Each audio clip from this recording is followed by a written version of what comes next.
بسم اللہ الرحمن الرحیم۔ السلام علیکم دوستو۔ قارون حضرت موسیٰ علیہ السلام کے چچا یسر کا بیٹا تھا۔ بہت ہی شکیل اور خوبصورت آدمی تھا، اس لیے لوگ اس کے حسن و جمال سے متاثر ہو کر اس کو منور کہا کرتے تھے۔ اس کے ساتھ ساتھ اس میں یہ کمال بھی تھا کہ وہ بنی اسرائیل میں تورات کا بہت بڑا عالم اور بہت ہی ملنسار و بااخلاق انسان تھا، اور لوگ اس کا بہت ہی ادب و احترام کرتے تھے۔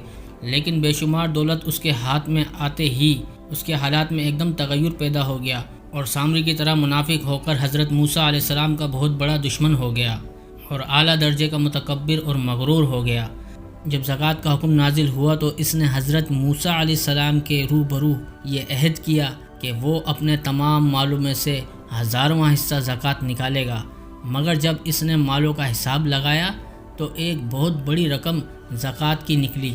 یہ دیکھ کر اس پر ایک دم حرص و بخل کا بھوت سوار ہو گیا، اور نہ صرف زکوٰۃ کا منکر ہو گیا بلکہ عام طور پر بنی اسرائیل کو بہکانے لگا کہ حضرت موسیٰ علیہ السلام اس بہانے تمہارے مالوں کو لے لینا چاہتے ہیں۔ یہاں تک کہ حضرت موسیٰ علیہ السلام سے لوگوں کو برگزشتہ کرنے کے لیے اس نے یہ گندی اور گھناؤنی چال چلی کہ ایک عورت کو بہت زیادہ مال و دولت دے کر آمادہ کر لیا کہ وہ آپ پر بدکاری کا الزام لگائے۔ چنانچہ عین اس وقت جب کہ حضرت موسیٰ علیہ السلام وعظ فرما رہے تھے، قارون نے آپ کو ٹوکا کہ فلانی عورت سے آپ نے بدکاری کی ہے۔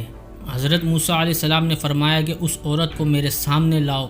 چنانچہ وہ عورت بلائی گئی تو حضرت موسیٰ علیہ السلام نے فرمایا کہ اے عورت، اس اللہ کی قسم جس نے بنی اسرائیل کے لیے دریا کو پھاڑ دیا اور عافیت اور سلامتی کے ساتھ دریا کے پار کرا کر فرعون سے نجات دی، سچ سچ کہہ دے کہ واقعہ کیا ہے۔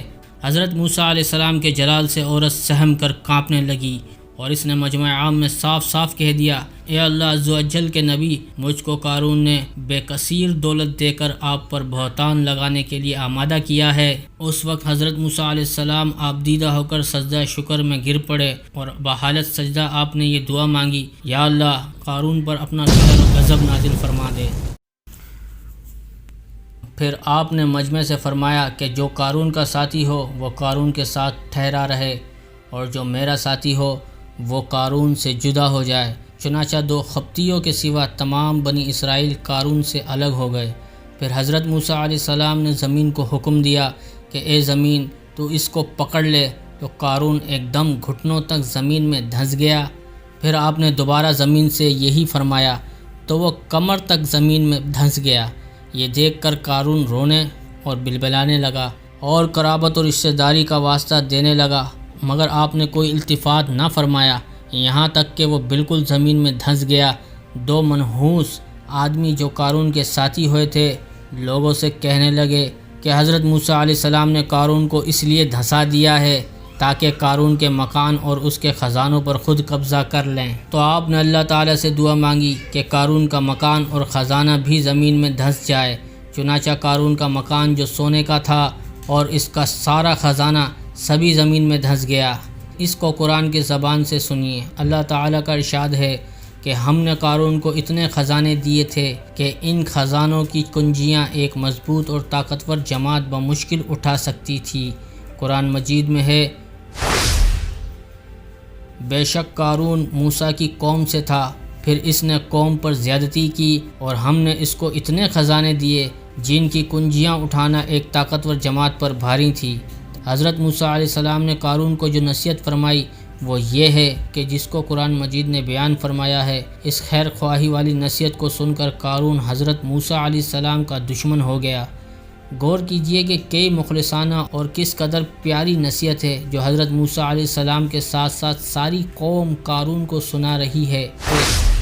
جب اس سے اس کی قوم نے کہا، اتراؤ نہیں، بے شک اللہ اترانے والوں کو پسند نہیں کرتا، اور جو مال تجھے اللہ نے دیا ہے اس کے ذریعے آخرت کا گھر طلب کر، اور دنیا سے اپنا حصہ نہ بھول، اور احسان کر جیسا اللہ نے تجھ پر احسان کیا، اور زمین میں فساد نہ کر، بے شک اللہ فسادیوں کو پسند نہیں کرتا۔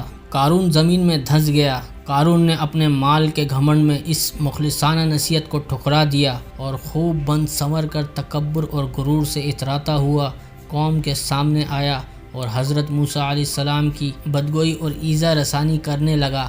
اس کا نتیجہ کیا ہوا، اس کو قرآن کی زبان سے سنیے۔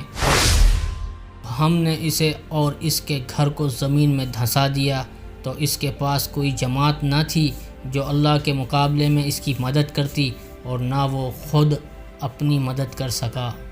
یہ عبرتناک واقعہ ہمیں یہ درس سے ہدایت دیتا ہے کہ اگر اللہ تعالیٰ مال و دولت عطا فرمائے کہ اس فرض کو لازم جانے کہ اپنے اموال کی زکوٰۃ ادا کرتا رہے، اور ہرگز اپنے مال و دولت پر غرور اور گھمنڈ کر کے نہ اترائے، کیونکہ اللہ تعالیٰ ہی دولت دیتا ہے، اور جب وہ چاہتا ہے پل بھر میں دولت چھین بھی لیتا ہے۔